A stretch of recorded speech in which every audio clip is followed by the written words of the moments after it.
आज तुम लोग का समझ लो कि पहला ही क्लास है ना। इससे पहले केमिस्ट्री में कुछ बताया था, आपने बनाया नहीं। बोल रहा है कि अच्छा से समझाइए, सभी समझ में। अच्छा से समझाया था ना, लेकिन बनाना नहीं है, बस यहाँ आ जाना है। उसके बाद घर जाके कुछ नहीं करना। तो घर जाके जब पढ़ोगे नहीं, रिवीजन करोगे नहीं, बनाओगे नहीं, तो फिर क्या होगा? अच्छा, ये भी तो पता नहीं चलेगा कि हमको आया समझ में नहीं आया। जब खुद से बनाओगे तब। ठीक है, कॉपी में भर के रखा हुआ है, एकदम पूरा कॉपी लिख के रखा हुआ है। अब बनाया भी होगा सर। ठीक है, लेकिन आता कुछ भी नहीं। तो हम पढ़ रहे हैं क्या? आज तारीख क्या है? 25 है ना। 25 तारीख। तो हमने देखना क्या है अभी? सबसे पहले हम करेंगे क्या? हम पढ़ने वाले हैं बायोलॉजी। ठीक है, क्या पढ़ने वाले हैं? बायोलॉजी। तो बायोलॉजी में जो हमारा क्लास है ना, तो कौन से क्लास का बायोलॉजी पढ़ने वाले हैं? 11। ठीक है, 11 की बायोलॉजी पढ़। आपका बोर्ड क्या है? आप सीबीएसई से हो या बीएसई से हो? बीएसई है ना, बिहार स्कूल एग्जामिनेशन बोर्ड है ना, बीएसई। अब ये समझना है कि सबसे पहले देखना पड़ेगा कि सिलेबस क्या है। सिलेबस समझते हो? सिलेबस समझते हैं? सिलेबस का मतलब क्या होता है? सिलेबस का मतलब क्या है? सिलेबस मतलब बुक वाइज बुक नहीं रहता है। सिलेबस मतलब जो आपका पाठ्यक्रम है, कौन कौन सा चीज उसमें पढ़ना है, वो बात हो रही है। ठीक है, तो सिलेबस में क्या है? कुल मिला के 5 यूनिट्स है। 11 में क्या है? कितने यूनिट है? 5 यूनिट। और सीबीएसई बोर्ड में भी 5 यूनिट है, बीएसई बोर्ड में 5 यूनिट है। लेकिन 5 यूनिट में क्या है? 5 यूनिट में क्या है कि बहुत सारे चैप्टर जो है सीबीएसई में हट चुका है। ठीक है, सीबीएसई वाले में हट चुका है, लेकिन बिहार बोर्ड ने ऐसा कुछ भी नहीं बताया कि ये सिलेबस हट चुका है, हम एग्जाम में नहीं पूछेंगे। तो बिहार बोर्ड के अकॉर्डिंग हमको कोई सिलेबस कटिंग नहीं हुआ, और हम लोग हैं बिहार बोर्ड के बेसिस पे पढ़ने वाले हैं, तो हमारा कोई भी सिलेबस कट नहीं हुआ है। तो समझना जरूरी है कि सिलेबस जो है अगर हम पीएससीबी के अकॉर्डिंग करेंगे तो टोटल हमको इसमें पढ़ने हैं कितने? टोटल हमको पढ़ने हैं 22 चैप्टर। कितने चैप्टर पढ़ने हैं? 22 चैप्टर। 22 चैप्टर 11th में पढ़ने हैं। अब ये जो चैप्टर है समझना जरा, 22 चैप्टर है, कौन कौन सा होगा? 22 चैप्टर को 5 यूनिट में अलग अलग। ठीक है, तो यहाँ पे देखना है कि कौन कौन सा है। तो एक जो सबसे पहला मिलता है ना, पहला मिलता है, इसको बोलते हैं लिविंग वर्ल्ड। ये यूनिक है, लिविंग वर्ल्ड।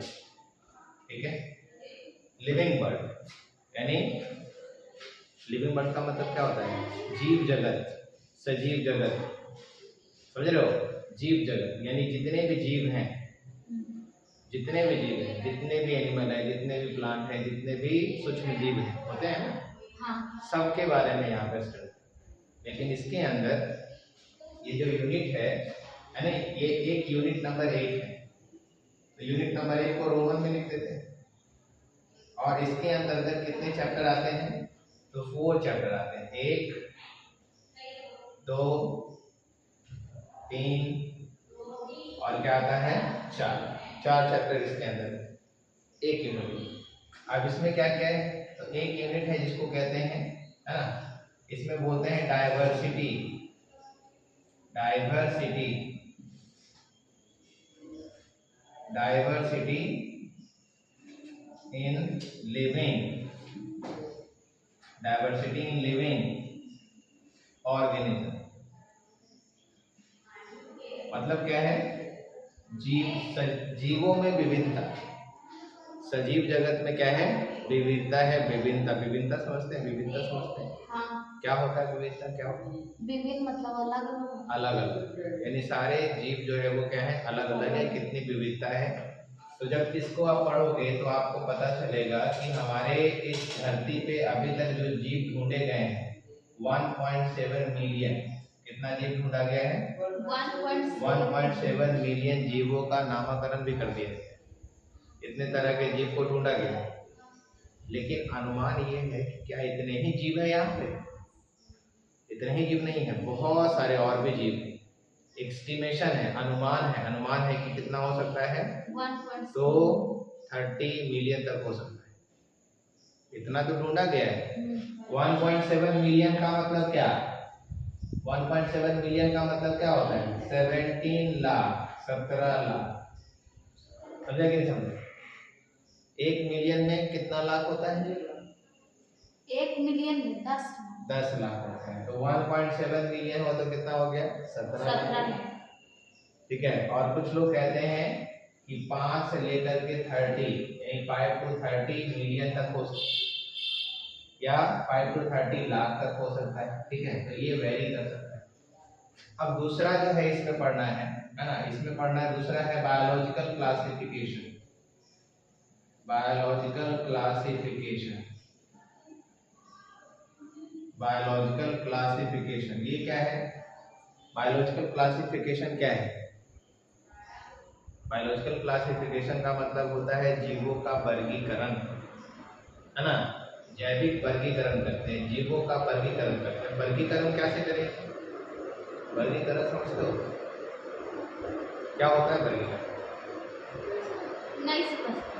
वर्गीकरण का मतलब जैसे तुम अभी 11th क्लास में, कोई बच्चा 9th क्लास में भी हो, कोई बच्चा 8th क्लास में भी हो, तो सारे के सारे तो या तो गर्ल होंगे या बॉयज होंगे, सभी के सभी गर्ल या बॉयज होंगे। लेकिन सभी के सभी 11th क्लास में नहीं, सभी की कक्षाएं अलग अलग। तो ये एक तरह का क्या है? वर्गीकरण होगा। कोई बच्चा 9th क्लास का वर्ग में है, कोई जो है 11th क्लास के वर्ग में है, कोई जो है 10th क्लास के वर्ग में है। तो जीवों को अलग अलग समूह में रखना, ये कहलाता क्या है? वर्गीकरण। सभी जीवों को एक ग्रुप में ही रखेंगे। मान लो कोई जीव जो पानी में रहता है, तो उसको क्या बोलेंगे? जलीय जीव, है ना। जलीय जीव बोलेंगे, जलचर बोलेंगे। और जो स्थल पे पाया जाता हो, जमीन पे पाया जाता हो, वेदर जो घूमता हो, उसको क्या कहेंगे? उसको स्थलीय जीव बोलेंगे। क्या बोलेंगे? स्थलीय। तो स्थलीय को जलीय नहीं बोल सकते, जलीय को स्थलीय नहीं बोल सकते। ये वर्गीकरण को आके नहीं, अलग अलग करें। ये वर्गीकरण अलग अलग समूह में रखना, है ना। इसके बाद पढ़ेंगे इसमें प्लांट किंगडम। प्लांट किंगडम का मतलब होता है ना, वनस्पति जगत। प्लांट किंगडम का मतलब क्या होता है? वनस्पति जगत। ठीक है। वनस्पति का मतलब क्या होता है? पौधा होना, यानी इसमें सिवाय पेड़ पौधे के कुछ नहीं पढ़ना है। और पौधे कितने तरह के ये भी सीखना है। कितने तरह के पौधे हैं? हम लोगों ने आज तक जो पौधे देखे हैं, लगभग पौधे देखे होंगे जिसमें फूल और फल लगता है। लेकिन कुछ पौधे ऐसे हैं जिसमें फूल नहीं लगता है और ना ही फल लगता है, लेकिन बीज होता है। मेरे बात, ऐसे भी पौधे हैं जिसमें फूल और फल दोनों ही नहीं लगता, लेकिन उसमें बीज होता है, सीड बनता है। क्या ऐसे ऐसे पौधे का नाम जानते हो आप? पीपल में फूल लगता है।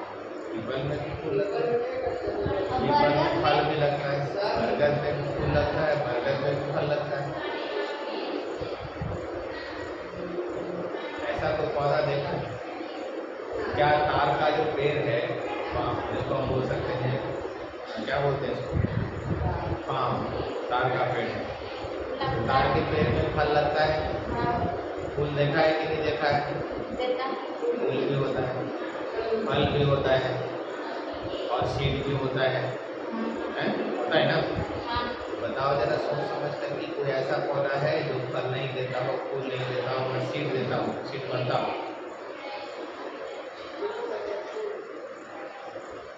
नहीं पता। नहीं। क्या ऐसे पौधे का नाम सुना है जिसको एंजियोस्पर्म कहते हैं? एंजियोस्पर्म। क्या ऐसे पौधे का नाम सुना है जिसको बोलते हैं जिम्नोस्पर्म? नहीं सुना है? नहीं, तो सुनना पड़ेगा, समझना पड़ेगा कि पौधे की जो वर्गीकरण है, ये जो हम लोग पढ़ेंगे वनस्पति जगत, इसमें वनस्पति जगत है, ठीक है। कुछ पौधे को एंजियोस्पर्म में रखा है, कुछ पौधे को जिम्नोस्पर्म में रखा है, कुछ पौधे को टेरिडोफाइट में रखा है, कुछ पौधे को ब्रायोफाइट में रखा है, कुछ पौधे को थैलोफाइट में रखा है। तो जो वनस्पति जगत है, इस वनस्पति जगत में 5 तरह के पौधे हैं। थैलोफाइटा, ब्रायोफाइटा, टेरिडोफाइटा, जिम्नोस्पर्म, उसके बाद एंजियोस्पर्म। अच्छा, अब है क्या? साधारण सी बात है, जहाँ पर पानी वगैरह रहता है या बरसात के दिनों में दीवार पे देखे हो घास जैसा जन्म जाता है, एकदम लेयर जैसा जन्म जाता है, ग्रीन ग्रीन, हरा हरा, क्या है वो? पौधा है क्या? तो क्या है वो? उसको तो सब काई कहते हैं। काई बोलते हैं। तो काई भी एक पौधा ही है। जो काई है वो काई भी एक पौधा ही है, समझा कि नहीं?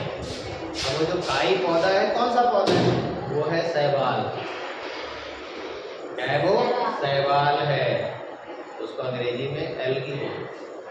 शैवाल को अंग्रेजी में एल्गी बोलते हैं। एल्गी, क्या? एल्गी। शैवाल को अंग्रेजी में एल्गी बोलते हैं।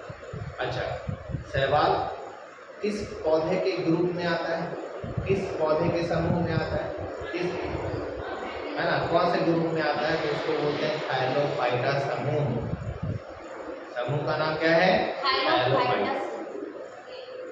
थैलोफाइटा समूह। थैलोफाइटा समूह के पौधे में जड़ें नहीं पाई जाती, पत्तियां नहीं पाई जाती, फूल नहीं होता है, फल नहीं होता है, सीड भी नहीं होता, लेकिन देखने में लगता है कि उसके पास पत्तियां जैसा स्ट्रक्चर है, लेकिन वो सचमुच का पत्ती नहीं। देखने में लगता है कि उसके पास जड़ें हैं, लेकिन सचमुच का जड़ नहीं है। देखने में लगता है कि उसके पास तना है, लेकिन है न जड़ है, न तना है, न उसके पास क्या है? पत्ती है। ऐसा कोई भी उसके पास, उसके शरीर में ऐसा कोई विभाजन नहीं। तो इसीलिए बोला जाता है, इसको बोलते हैं कि बॉडी जो है कैसा दिख रहा है? थैलस के जैसा। कैसा दिख रहा है? थैलस के जैसा। इसलिए इसको बोलते हैं क्या है? थैलोफाइट। क्या बोलते हैं इसको? थैलोफाइट।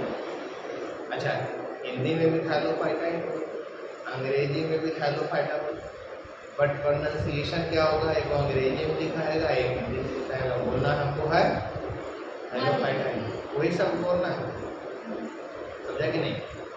विज्ञान में बहुत सारे शब्द ऐसे हैं जिसके हिंदी शब्द नहीं बनते, अंग्रेजी शब्दों का ही हिंदी रूपांतरण हो जाता है, समझा कि नहीं समझा? तो वैसे ही उसको रखना। अब जैसे तुम अपना नाम अगर रखते हो, है ना, तो तुम्हारे नाम का कोई अंग्रेजी है? ठीक है, अंग्रेजी है क्या? जैसे एक बच्चा है, एक बच्चे को किसी ने पूछा कि आप कौन सा कोर्स कर रहे हैं, कौन सा कोर्स कर रहे हैं, उसको आप हिंदी में बताइए। अगर हिंदी में बताइएगा तो आपकी नौकरी लग जाएगी, ठीक है ना? तो उसने बोला कि हम कर रहे हैं ITI।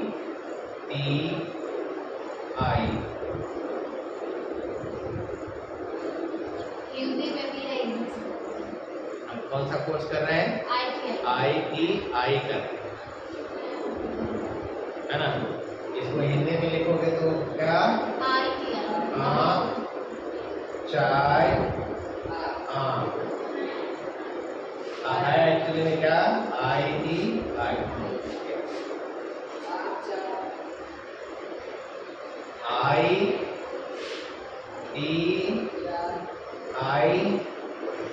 I देखो यहाँ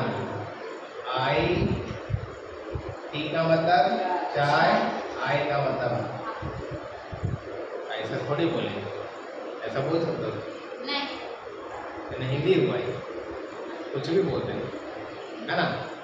तो कुछ शब्द ऐसे होते हैं जिसके हिंदी एग्जैक्ट रूपांतरण नहीं मिलते, मीनिंग नहीं मिलता है। जैसे पेन मतलब कलम होता है ना, पेन मतलब कलम होता है ना। लेकिन अगर किसी का नाम, है ना, किसी का नाम जो है, किसी बच्चे का नाम अगर नाम उसका हो क्या, फूल कुमारी, है ना, फूल कुमारी किसी का नाम हो, तो उसको अंग्रेजी में फ्लावर बोलेंगे क्या? नहीं ना बोलेंगे, क्योंकि वो फ्लावर वाला फूल का ऐसा कुछ नहीं बोला है, उसने नाम ही रख लिया है, तो उसको फ्लावर कुमारी नहीं बोलेंगे। बोलेंगे क्या? नहीं ना बोलेंगे, है ना, समझा कि नहीं? तो वही चीज़ यहाँ आ रही है। तो बहुत सारे शब्द हैं जिसके अंग्रेजी रूपांतर ही हिंदी में रूप में आते हैं, लेकिन उसका कोई मीनिंग अलग नहीं निकलता। तो ये हो गया क्या, वनस्पति जगत। अब जो हम बात कर रहे थे कौन से पौधे की, ये ब्रायोफाइटा। कभी पहाड़ की तरफ जाओ, जंगल की तरफ जाओ, है ना, तो वहाँ पे छोटे छोटे पौधे मिलेंगे। नाम सुना है संजीवन बूटी का? कभी सुना है क्या संजीवन बूटी का नाम सुना?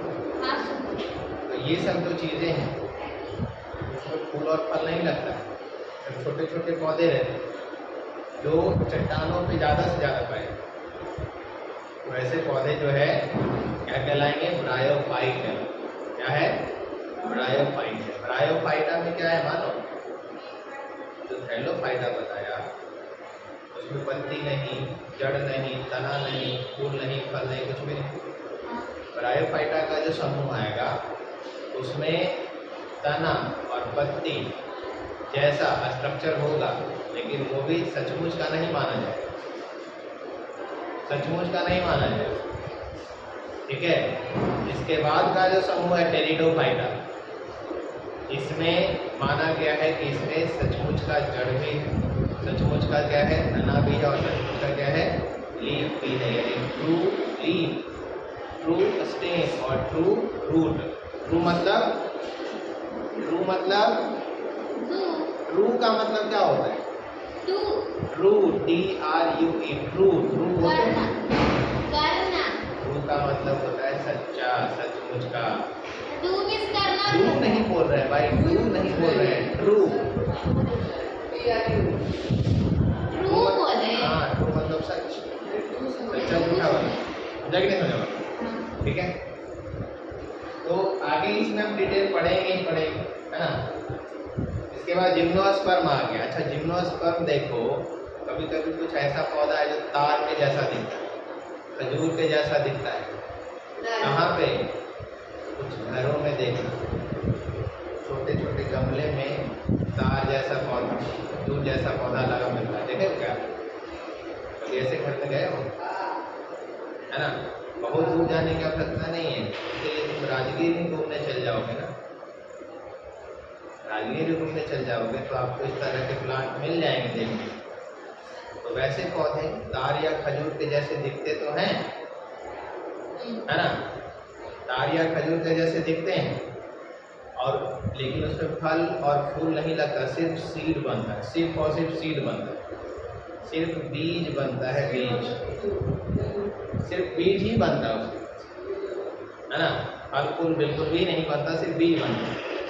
तो वैसे पौधे जिसके पास सिर्फ बीज ही बनता है, ठीक है, तो ऐसे पौधे क्या है, एंजियोस्पर्म में होते, है ना।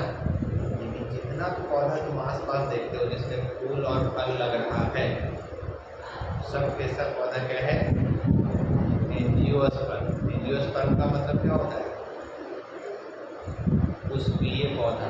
कैसा पौधा? पुष्पीय पौधा, ठीक है। पुष्पीय पौधे यानी जिसमें फूल भी लग रहा हो, फल भी लग रहा हो। यानी हम जितना देखते हैं हमारे आसपास में, हम ज़्यादा से ज़्यादा किस तरह के पौधे को देखते हैं, पुष्पीय पौधे को देखते हैं, एंजियोस्पर्म को। अच्छा, एंजियोस्पर्म का दो वैरायटी है। एक वैरायटी है जिसको बोलते हैं एक बीजपत्री पौधा, और एक को बोलते हैं द्विबीजपत्री, यानी डाइकॉट। डाइकॉट मतलब द्विबीजपत्री, और मोनोकॉट मतलब एक एक बीजपत्री। अब ये बीजपत्री क्या है? बीजपत्री क्या होता है? क्या होता है बीजपत्री? मतलब एक बीज नहीं पत्र, होता। पहले समझ लो बीज पत्र, सीड जो होता है, बीज जो होता है, चना ले लो, मूंग ले लो, बीन ले लो, है ना, ये सब सीड का जो ऊपर वाला छिलका रहता है उसको हटा, क्या होता है, दो भाग में बट जाता है। तो दोनों जो बीज है जो दो भाग में बचा वही बीज का पत्र है जिसको खा जाते हैं। हाँ अभी देखो मेरे पास चना रखा, तो उसमें दिखा सकते हैं कि बीज पत्र होता है। हाँ देखे हो अंकुरित चना, देखे हो? हाँ दाल बनता है चने का, हाँ मसूर का दाल बनता है, हाँ तो लेकिन क्या गेहूं का दाल बनेगा, चावल का दाल बनेगा, मक्के का दाल बनेगा? नहीं। क्यों? क्योंकि मक्के के उस बीज को हम दो भाग में नहीं हटा सकते, एक बीज है ना, गेहूं के उस बीज को दो भाग में नहीं हटा सकते। गेहूं के बारे में कुछ कंफ्यूजन है क्या? गेहूं का आकार वैसा होता है, लेकिन चने के जैसा दो भाग में अपने आप अलग होना है। तोड़ना काटना अलग चीज है, और एक जैसे ही खोलते हैं कवर अपने आप स्वतः अलग हो जाता, होता है कि नहीं होता? और बादाम में सर, बादाम भी क्या है, दो ही बीजपत्री है, उसका दाल होता है, दो भाग बढ़ता है। हाँ दाल होना जरूरी नहीं है, दो भाग होना जरूरी है। ये नहीं कि सबको दाल बनाएंगे तब ये मानेंगे, ठीक है। आम का गुठली देखो, हाँ गुठली के अंदर में क्या होता है, बीज होता है, मतलब गुठली ही बीज है, उसके अंदर में क्या है, पत्र है, बीज पत्र। देखो आने वाले समय में भी आम का सीजन चल रहा है, हाँ कुछ समय के बाद देखो जहाँ जहाँ आम फेंकल होगा वहाँ से जन्मेगा, जन्मेगा तो बच्चा तोड़ तोड़ के उसको बाजा बना के बजाएगा। देखा है कि देखा है? हाँ देखा है? तो दो भाग में नहीं देखा है, कहाँ से आया? इसी दुनिया में। गाँव के बच्चे तो देखते हैं जनरली, इसीलिए मैं पूछ रहा हूँ कहाँ से। चलो, तो प्लांट किंगडम की कुछ बातें हमने कर ली यहाँ पे। फिर पढ़ेंगे एनिमल किंगडम। एनिमल किंगडम मतलब क्या होता है, जंतु जगत, है ना, क्या होता है, जंतु जगत। अब ये जंतु क्या है, क्या हम लोग जंतु हैं, क्या हम लोग आदमी जंतु हैं कि आदमी हैं? दोनों हैं। जीव जंतु। जीव क्या होता है, जंतु क्या होता है? जीव जंतु में अंतर पता है? जीव क्या होता है, जितने भी सजीव है सबको जीव ही बोले, लेकिन यानी जीव में पौधा भी आएगा, सूक्ष्म जीव भी आएगा, है ना, जानवर भी आ जाएगा, जीव में सब आ जाएगा। लेकिन अगर जंतु शब्द का प्रयोग कर रहे हो, अगर जंतु शब्द का प्रयोग कर रहे हो तो पौधा नहीं आएगा, सूक्ष्म जीव नहीं आएगा, जंतु मतलब सिर्फ जंतु ही आएगा। यानी जीव में और जंतु में अंतर होता है। बात समझ में आ रही नहीं आ रही? जीव और जंतु में क्या है, अंतर है। जीव मतलब सब कुछ आ सकता है, जीव में सब समाहित है, लेकिन जंतु में सब समाहित नहीं है। जंतु सिर्फ जंतु ही आएगा, यानी सिर्फ और सिर्फ एनिमल आएगा, और कोई भी बिल्कुल भी नहीं आएगा। तो हम यहाँ पे बात कर रहे हैं किसकी, एनिमल किंगडम, प्राणी जगत, यानी जंतु जगत। प्राणी जगत नहीं बोलेंगे, जंतु जगत बोलेंगे। प्राणी तो सभी है, जंतु जगत में आदमी भी आएगा, लेकिन कौन, जंतु के कौन से विभाग में है आदमी? जंतु तरह तरह। सबसे पहला जो जंतु बना था, जिसको जंतु की कैटेगरी में सबसे पहले रखा था, वो एक कोशिका का बना। नाम सुने हो, अमीबा? हाँ सबसे पहले उसको जंतु के कैटेगरी में रखा, अमीबा। वैसा जंतु था, एक कोशिकीय जंतु था। अब जंतु में भी कई कैटेगरी है, पाराजोआ, मेसोजोआ, मेटाजोआ, है ना। पारा जो अब ये एक ऐसा कैटेगरी है, ऐसा विभाजन है कि जीवों का निर्माण कैसे कैसे, शरीर की रचना कैसी है, शरीर की रचना कैसी है उसके बेसिस पर एक कोशिकीय है तो वो पारा जो है। कोशिकाओं का समूह है लेकिन बहुत कॉम्प्लेक्स शरीर नहीं है तो मेसोजोआ में। और जिसके पास कोशिकाएं बहुत सारी है, टिश्यू है, उत्तक जिसको बोलते हैं, है ना, टिश्यू सिस्टम है, ऑर्गन है, ऑर्गन सिस्टम है, तो ये सबको किस पे रखते हैं, मेटाजोआ के अंदर रखते हैं। तो बहुत तरह के इसमें पढ़ोगे कि तोता को कौन सी कैटेगरी में रखा, सांप को किस कैटेगरी में रखा, समझा कि नहीं। इसमें बहुत तरह तरह के जीव हैं, ठीक है, समझ में आ रही है। अच्छा, व्हेल के बारे में जानते हो, व्हेल के बारे में जानते हो, व्हेल के बारे में नहीं सुना। समुद्र में पाया जाता है सबसे बड़ा जीव जिसको बोलते हैं, इस धरती पर सबसे बड़ा कोई जीव है तो कौन है, ब्लू व्हेल है। और व्हेल को क्या कभी नहीं सुना है कि व्हेल को लोग बोलते हैं व्हेल मछली, है ना। शार्क का नाम सुने, व्हेल का नाम सुने। तो व्हेल और शार्क में कोई अंतर है क्या, ना। क्या क्या मतलब क्या, क्यों अंतर नहीं है, दोनों क्या है, मछली, दोनों ही मछली बोला जाए, यानी शार्क भी मछली है और व्हेल भी मछली है। यही गलती हो गई। विज्ञान बताएगा कि शार्क मछली है लेकिन व्हेल मछली नहीं है। कैसे कैसे बता, व्हेल को रखा गया है किसमें, स्तनधारी में। व्हेल को स्तनधारी में रखा गया है, मछली नहीं है, वो मछली नहीं। चमगादड़ क्या है, चमगादड़ क्या है बताओ जरा, स्तनधारी। चमगादड़ क्या है,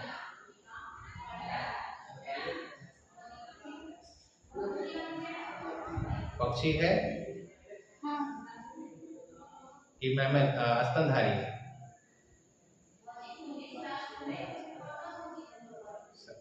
जो जानते हो वही बताना, कुछ ज्यादा मतलब गड़बड़ यही करते हो, बहुत ज्यादा सोचने लगते हो।